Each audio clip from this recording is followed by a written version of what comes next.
be there at the right time. And as we heard last night, you want to be there while the pot is cooking. Now is the time to be here. It's now the time to be in iron ore as well.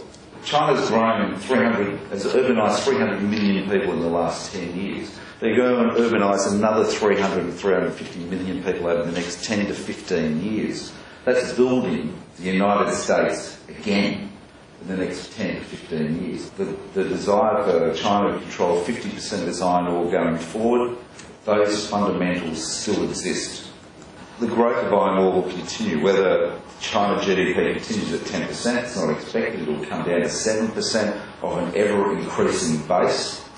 The demand for iron ore to satisfy the fundamentals, including the fundamentals in Africa, as Africa grows, is still there. This is the time for the right projects. And when I talk about right projects, I'm talking about projects that are strategic, that offer more than just a simple project, projects that are low cost, that will deliver ore at a time when always people want it. It's got to be capital efficient. And if you want to produce in 2017, 2018, you need to be ready today. Thank you very much.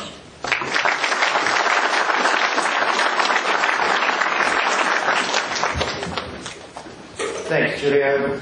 Now we're going to have a presentation looking at the investment environment and the environment around the way companies that operate in the region are viewed.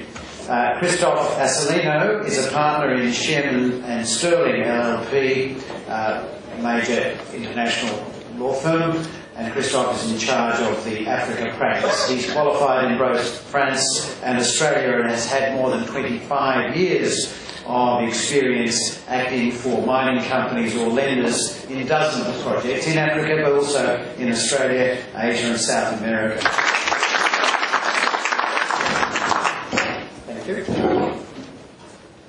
But they were this time, they were all equipped with laptops, and they could quote at me the price of the commodity on a weekly basis. Basically, they had all the information to the fingertip. The one thing that they didn't have is they hadn't negotiated that many contracts. And the other thing that they didn't have, they couldn't compare the taxation in their country in the same way as we could, equipped as we were in sort of very solid countries. The thing is that the negotiation was a lot fairer, I can tell you, than the one I had done 20 years ago. It was also a lot faster, but still, it could have been even better if those guys had actually had the exposure and experience to all the experience that is gained or that exists in a country such as Australia. So, I'll just finish to say that in terms of getting a fair deal and making the whole thing fair for everybody, I think Australia's got a role to play, not only because of investors going in there, but I think the government could actually step in with African government and try to help them getting stronger in their negotiations, then get better deals. It doesn't mean we get poorer deals, I think we get fairer deals and they last longer. Thank you very much. Thank you, Christoph, and I'm pleased to say that my organisation, as well as the African Minerals Development Centre, which is oversighting the implementation of the African Mining Vision, is actually working up some major training courses in win-win negotiation. So we hope that negotiation skills amongst African governments and community representatives continues to improve. It's now my great pleasure to introduce His Excellency Hussein Abdi Dualeh, who is the Minister for Energy and Minerals in Somaliland. As Minister, Mr. Dualeh is charged with directing President Ahmed Siliano's agenda to develop Somaliland's energy and mineral resources in an environmentally responsible and sustainable way for the benefit of its people. An admirable objective, one that I think Mr. Dualeh is well aware of some of the challenges, but he is going to shortly enthuse us about Somaliland's wonderful mineral potential. But before he does, I should note that the Minister has not come to this role in the usual way, if there is a usual way of coming to become a Minister, because prior to this, his new career, he was with the Los Angeles Metropolitan Transportation Authority, managing multi-million-dollar contracts in CNG plants and fueling systems. And if you know Los Angeles, there's a lot of road there, and they need a lot of fuel. Prior to that, Mr. Dualeh was a petroleum engineer with Chevron USA, where he oversaw oil exploration and production operations at both onshore and offshore fields. So we have another oil man who and now is adding minerals to his portfolio. Please welcome the Minister.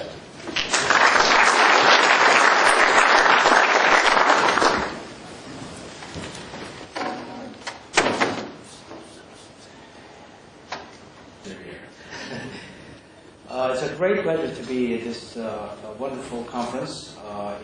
Distinguished delegates, ladies and gentlemen, I'm very deeply honored to be here for the first time, as a matter of fact, to speak at the 10th or the 11th anniversary of Africa Downunder, I believe. It's 10 years, I guess.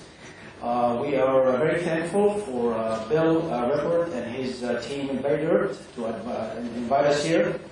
And indeed, it's a great honor for us to appear here for the first time to really present Somaliland's mineral potential to the Australian mining community. Special thanks also I want to really give to Senator Honourable Bob Carr, the former Minister of Australia, the Honourable Gary Gray, Minister of Resources and Energy of Australia, and the Honourable Premier of Western Australia, Colin Barnett, with their very wonderful hospitality and warm welcome for myself as well as my African colleagues, ministers and head of delegations. So we're really deeply thankful for this warm reception that they accorded us as well. I want to really just go through my presentation here to start with some introduction about Somaliland, talk a bit about the bedrock geology and the mineral potential of the country, Somaliland basement. I want to touch on some of the metallic minerals present, potential areas, and some recent deposits, and I will conclude at that. For those of you who are not that familiar with Somaliland, it's not to be confused with Somalia, which I guess all of you know for all the wrong reasons. We have been a fairly stable country for democratic government for 22 years in counting. We're often referred to as the beacon of stability in the Horn of Africa. We're very low risk in terms of above-ground risks. We're a pro-development, a pro-business government. We have testament to that, to our stability and good business environment, is we have several oil and gas, international oil and gas companies operating in Somaliland right now. They are publicly traded. Some of them are basically listed here in the Australian Stock Exchange. Some are listed in the London Stock Exchange. Some are in other European stock exchanges. So that is really a testament to the good environment, for international investment to Somaliland. We're fairly new. We're green, so to speak, green fields, frontier in terms of mineral exploitation. But I think we've kickstarted the hydrocarbon side of the business. There wasn't really much happening 3 years ago when I took this post. Thank goodness, right now we have a very vibrant, active exploration program in the hydrocarbon sector. Where we're going to start shooting seismic this year and hopefully trying to drill the first well, spread the first well next year. So I just thought that would probably be a good time for me to head down to Perth to maybe start the mining sector of Somaliland. We've just finished up a new mining code, which we have not really basically turned into law yet. It's fairly competitive, it's very robust, modern. We think it's going to be as competitive as it gets in Africa. And with that, I think we will be able to hopefully attract some of the aggressive companies in the mining sector in Western Australia to take a look at our resources there. To look at the map here, if I refer to this particular map here of Somaliland, it shows where the mineralized zone is. It's basically hugs the coast. The former speaker mentioned how close that resource in Liberia was to the coast. Well, this is as close as it gets, like 25 kilometers, 30 kilometers, so to speak, give or take, major iron deposits up and down the coast. Most of them are lying along the coast. And not only that, we are across from one of the busiest shipping lanes in the globe, the Red Sea corridor, across from the major markets of the heavy mineral, of the major minerals that's used today. We have DC port in Berbera, so that's definitely a very advantageous position, geographically speaking, in terms of exploiting and basically developing the mineral resources of Somaliland.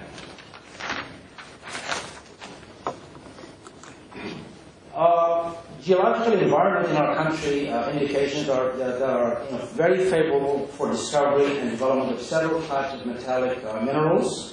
Some recent geological surveys indicate that our country has abundant deposits of iron ore. The speakers before me were eloquent enough to talk about a lot of iron ore operations in Western Africa. Rightfully so, there's a lot of resource there. But this is basically untapped and proven. Fairly large potential for iron ore that's basically on the eastern side of the continent, much closer to the world markets if it has to be exploited. We have, as I said, abundant iron ore deposits, manganese, platinum, and gold-bearing veins. We have other type of minerals that have been known to exist in Somaliland, such as tantalite, columbite, tin, feldspar, kaolin, kyanite, lead, so on and so forth. So this is a fairly, a lot of metallic base metals are there. The bedrock geology of Somaliland, looking at the top slide here, as you can see, the Somaliland basement outcrops is an east-west orientation, running parallel to the Shirkii Somaliland plateau, and it's just along the coast. So most of our mineralized zone is right there, and it basically holds most of the base metals. The bedrock geology in Somaliland, if you look at this bottom column here, the different colors indicate the different types of minerals that are hosted by this geologic times. Zinc, lead on the top one here, and then we have the yellow, gold, copper, zinc, silver. The bottom here has what do you call the rare earths, such as tantalum and niobium.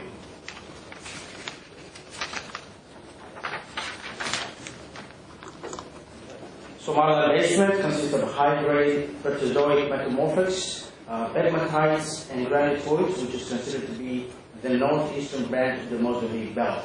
900 million years ago, we were just as next to Mozambique, I guess, or Madagascar, and we're basically the northeastern branch of the Mozambique belt, which of course all of the people, the mining community has a lot of minerals and base metals. So we're basically part of that belt. So most of the mineral types that are really in the Mozambique belt are basically present in Somaliland.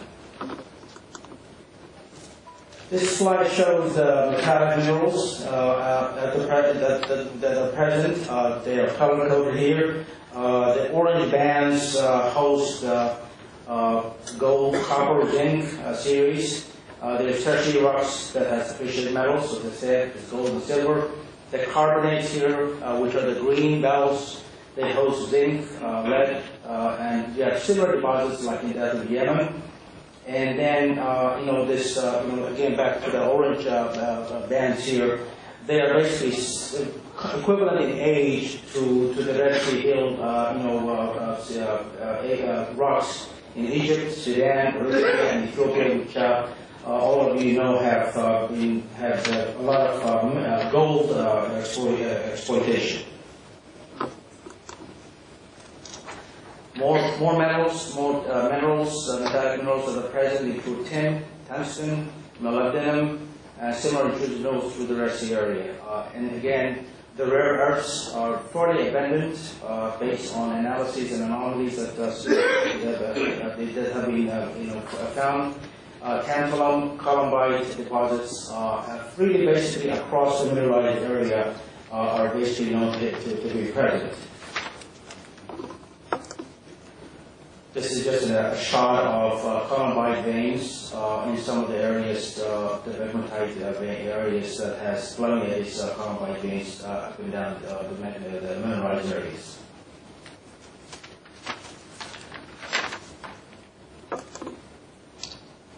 We have, as I said, a large unexplored, unexploited, unproven deposit of iron ore in several areas in Somaliland. They are very close, as I said, 45 kilometers at the most to the port of Berbera, and they go east, west, up and down the mineralized zone area there. We also have manganese that can be found not too far away also from the coast near Berbera and Mite. There is stream sampling has delineated the platinum series group anomalies and associated with igneous complexes. Again, these other minerals are present throughout, tantalite and columbite being one. And finally, as far as some of the major industrial minerals, we have coal deposits that have been shown up and down all the outcrops that basically are, fairly good thermal coal, I would say, similar to some of the coals that were exploited that's been talked about in the last presentation yesterday in the rest of East Africa. This definitely, again, can really kind of come in handy in terms of exploiting some of these industrial minerals when the need comes to really generate power. So this is, again, very, very close to the coast along the same mineralized areas.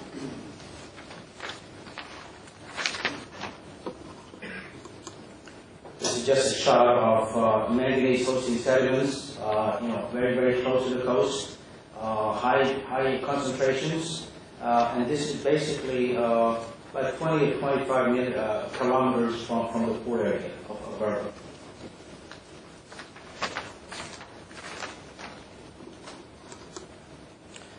We don't really have a whole lot of data to speak of. As I said, we are basically greenfields. It's a country that needs to be explored and evaluated. But there's some very few studies that was done in Somaliland. One of them being done by the USGS survey in 1970, the 70s rather, and they have done quite a bit of geochemical anomaly analysis, which indicated a lot of iron. Again, as I said. In this one location alone, back in the 70s, they were estimating 1.6 billion tons. That's exploitable. Additional, many other areas that have iron. Some estimates put the number of iron tons available for exploitation to the 100 billion ton range. Other minerals include manganese and galena, and copper and nickel as well. And this study that was done by the USGS back in the 70s. Gold also is known to have, been, found in the barium pyrites, forsytes, and other minerals as well as zinc, copper, and nickel as well. So these are basically coming off the same study that was done by the USGS in the 70s, and this is one of the few studies that we have. I'll be more than happy to share that with any interested company that would like to really kind of follow up on some of these anomalies.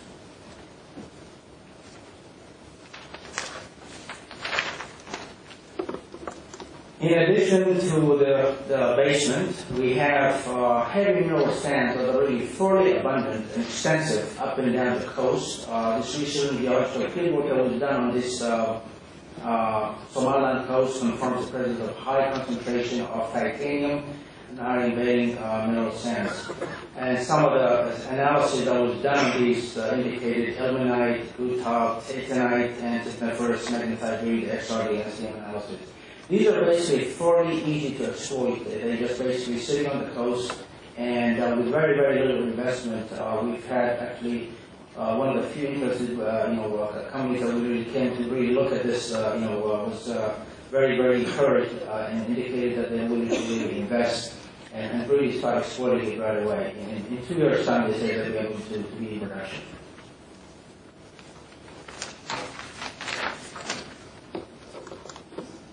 Conclusion: Somaliland presents an unusual opportunity.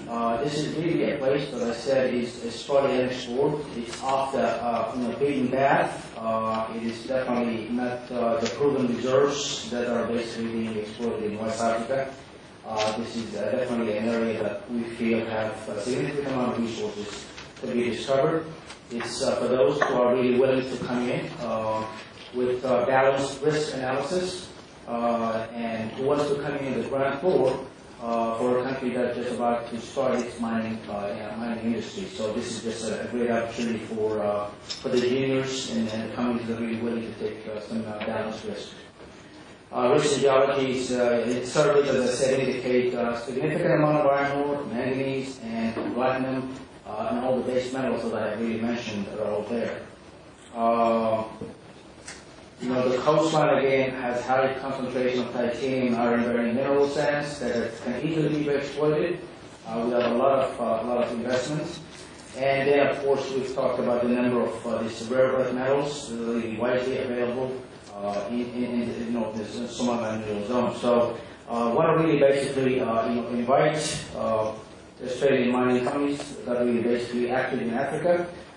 For those of you who don't want to travel too far away to the west side, it's closer here on the east side. So we'll be more than happy to host you and have you come down and take a look at what Somaliland has to offer in terms of potential. We feel there are minerals that are in the Mozambique belt are all there in Somaliland. It's just a matter of basically spending the time and effort to get them out and come up and partner with a country that's in the making and grow with us. And we are willing to basically support you all the way, shoulder to shoulder. And if any of these companies are really interested to come down, as long as I'm minister, I can assure you that we will have our full support and make sure that we succeed in Somaliland. Thanks again.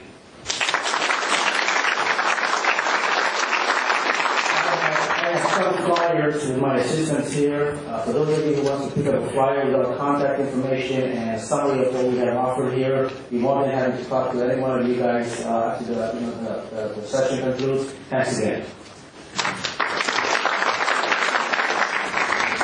Thanks very much, Minister.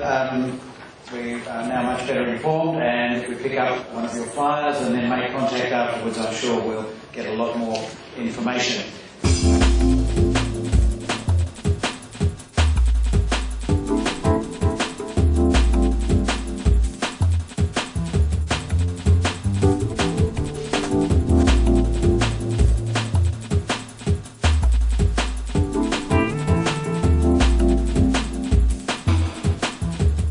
Where are you from? Somaliland. Long way from home?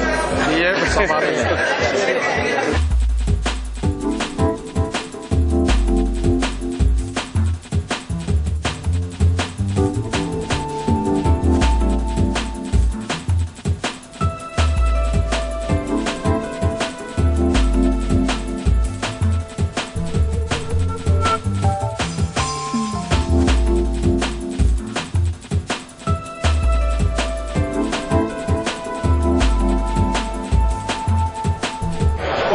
Trying to woo Australian mining firms to Somaliland. I'm going to be speaking tomorrow for first time in Africa Down Under, and we're hoping that we'll get some Aussie down. So what time do you speak? I speak at 3 o'clock tomorrow. If I can get there, I will.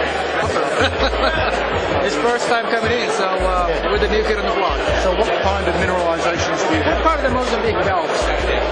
We have it all the base metals, iron ore, manganese, zinc, tin, precious metals. We've got oil. We've got the oil. I'm an oil man. I'd like to give you my card, Honorable Minister. If you could just guide me to this offer government program. I will do that. I will be grateful. I will be grateful. Okay, now let me now pass over to Mr. Jacques Blanzerin from Deloitte, and thanks to Deloitte for sponsoring this magnificent dinner and this magnificent venue. I'm going to hand over to Jacques now, and he's going to say a few words to you all and propose a toast. So, Jacques, over to you, mate. Your speeches. Thank you.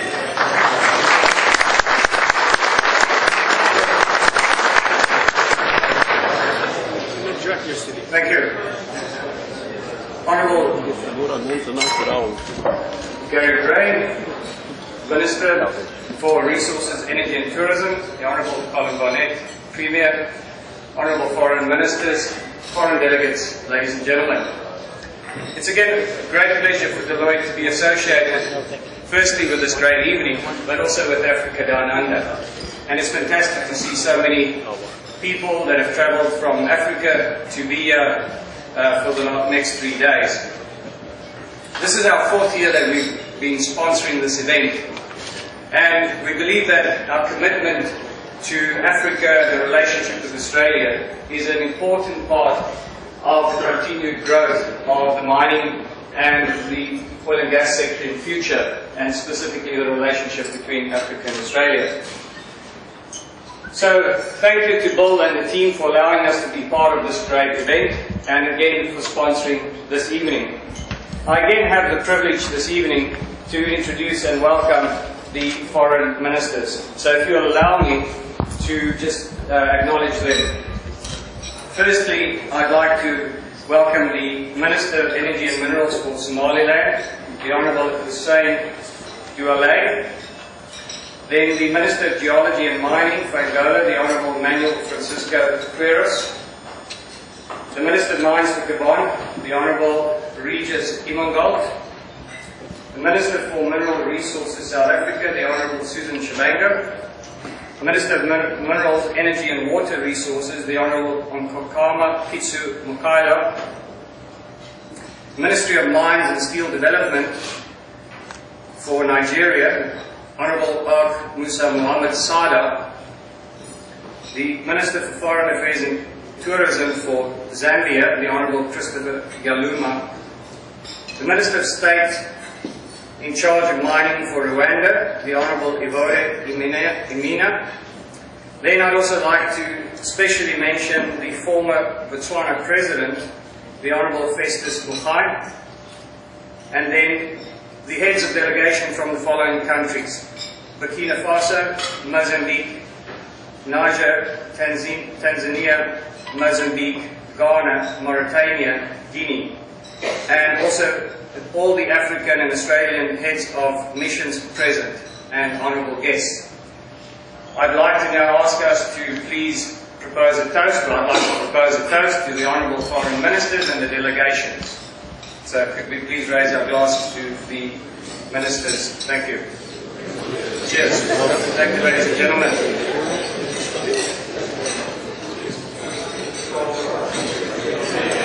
We draw expertise from around the world to do this and to service these clients. But we live in Africa and we use African resources to service clients in Africa, and increasingly we're using African resources to service that global network. Please join me in welcoming Colin Barnett.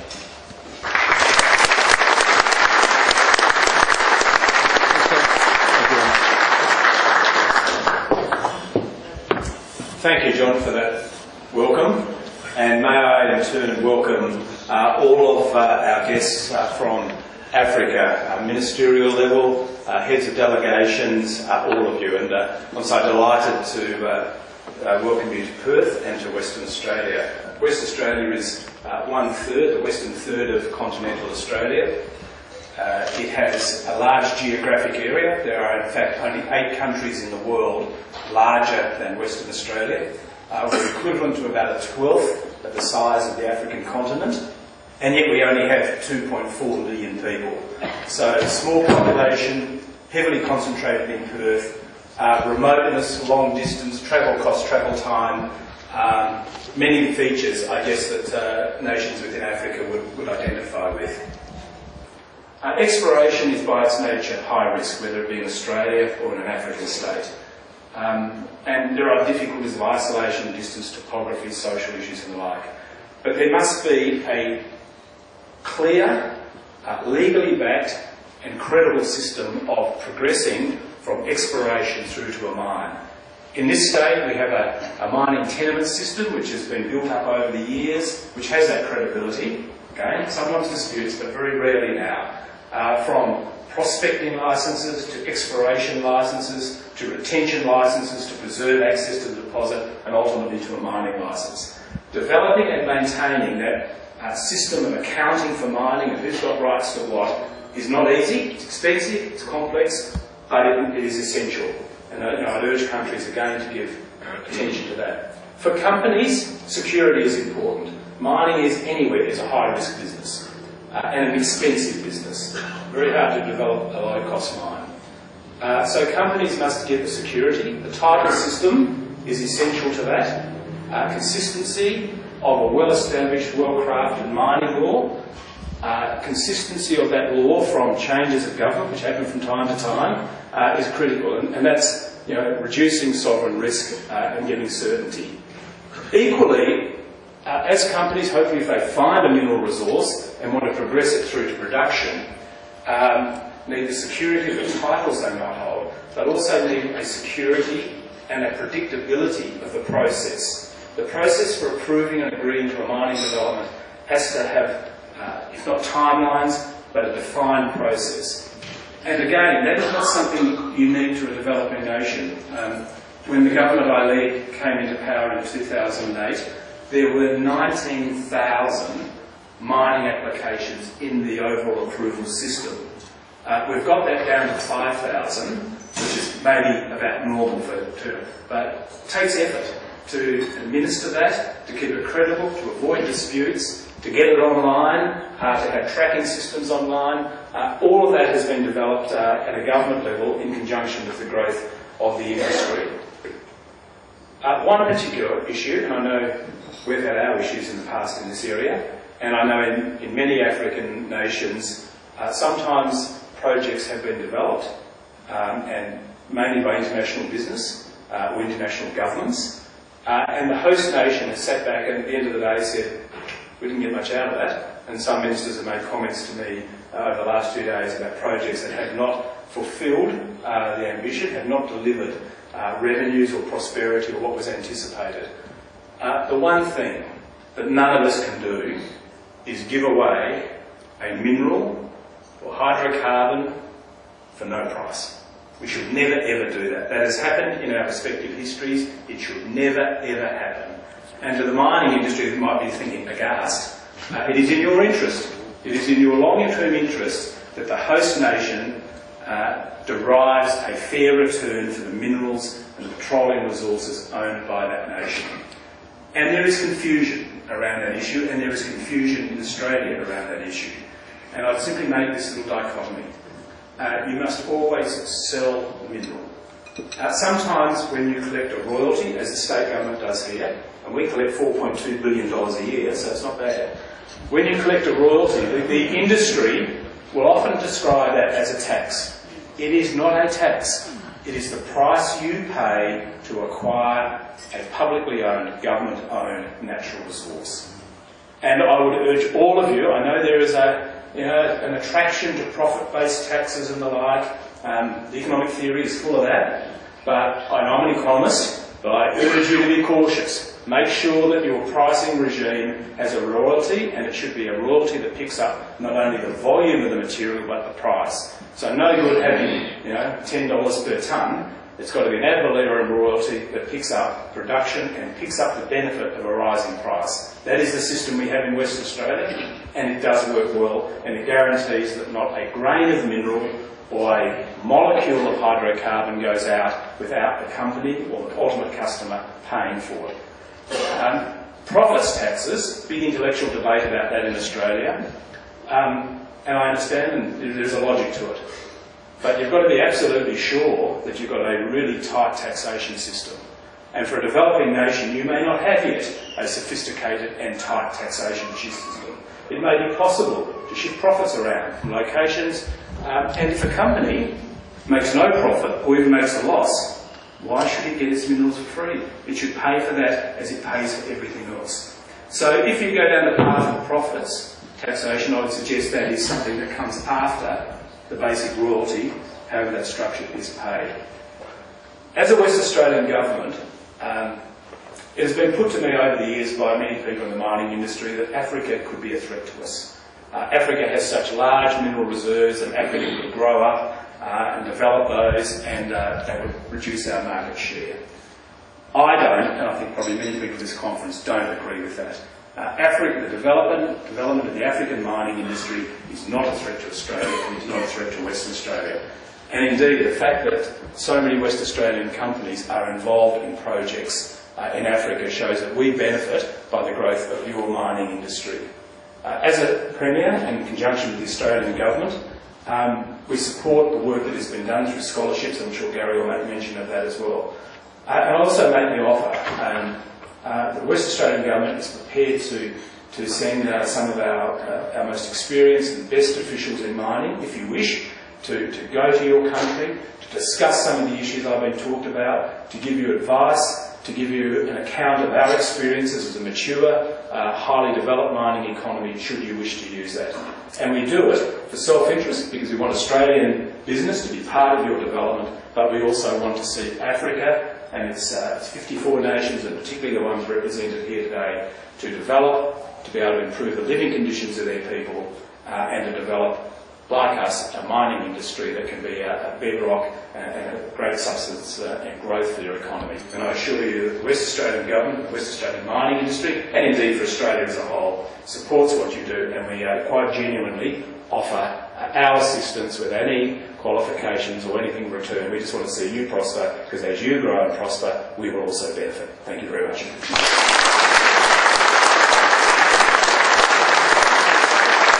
Without further ado, please welcome Gary Gray. A clear and open offer from one of the world's great mining states to provide support, advice and assistance from our lived experience, our mistakes and our successes. That is simply the most open-hearted and generous and practical offer that can be made. But such is the power that's been built in this unique forum. Governments and business all the time try to create the kind of magic that brings together the ability of public administration, the capability of the diplomatic service, the energy of commerce, and the need of opportunity. And we do it in a number of forums. I have never seen one with the energy and the purpose and the outcomes that Africa Down Under brings. The simple idea of getting the Australian heads of mission together in 2004 to be part of the term for Africa Down Under was simply inspiring. And in this room, we have the people who have the capacity to change lives, to change economies, to change nations, to generate the wealth that will make life easier for an increasing proportion of the billion people who live in Africa.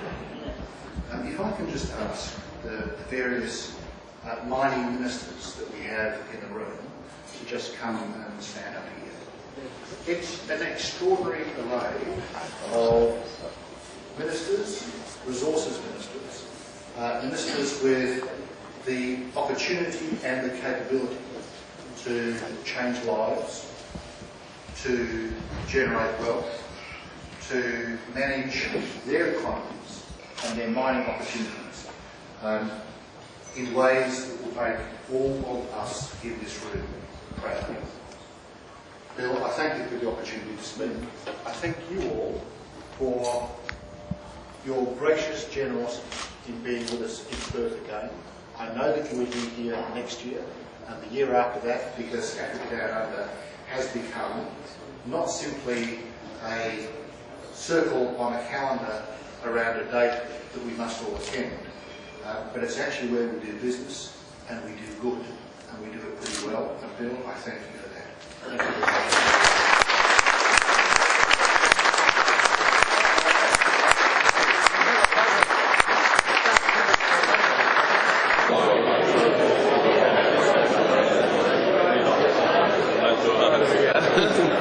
He's the minister now. Yeah, hopefully we'll discuss with you again. Yes. Okay. We believe in it, and thank you, Gary, for those comments. We were very grateful to Colin Barnett could also come and talk to us, and that was a terrific presentation. If possible, Susan Chibanga from South Africa would like to say just a couple of words. I must say that our observation for Africa Downunder is Africa. It's one of those forums or conferences which tends to be different. They are different in the sense that they are focused. They're different in the sense that what is normally referred to in the business circle as networking. Africa, which has adopted the African mining vision with an intention of growing its own mining commodities. So we really feel that from the Australian point of view and the partnership which we share tonight, we feel it's an equal partnership and a respectable partnership more than a partnership we've had with other regions as an African continent. And we are confident that what we are seeing today, we are seeing partners. We are seeing investment which has a heart and investment which has a soul. In conclusion, I must say, Africa is now. Join us now. This is the time. It's the African time. Don't wait for the pot to be cooked and ready and think you'll just come and dish up. Come and cook the pot with us so that the delicacy of the pot you can enjoy much better, because we have contributed in the spices and everything in that particular meal. So for you it's now, it can't be later. When you think you'll come in when the pot is cooked and ready, you will find that you are not accepted. Join us in this journey as we move towards the prosperity of Africa. Thank you very much.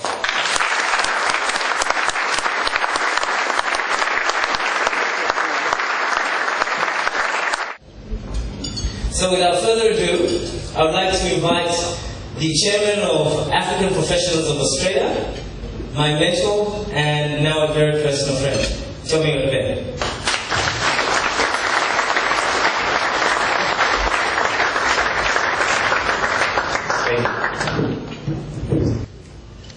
I believe everyone in this room this evening will agree with me that if we invest in the personal and professional development of every citizen in Australia, the benefits from this worldly gesture will automatically contribute to the development of the nation. As APA is just one of the elements in the torso of this people-building business, we have decided to acknowledge some corporate organizations and individuals who evidently are assisting members of our community to be the best that they can be, and also taking out the potentials in them, both in Australia and overseas. Thank you all for coming out tonight, and I hope you're going to enjoy yourself. God bless Australia.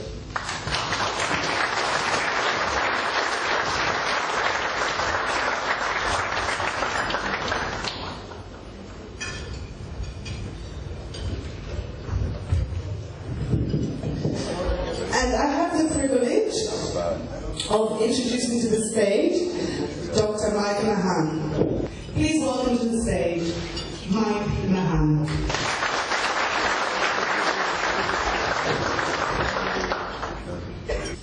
It shows a couple of things.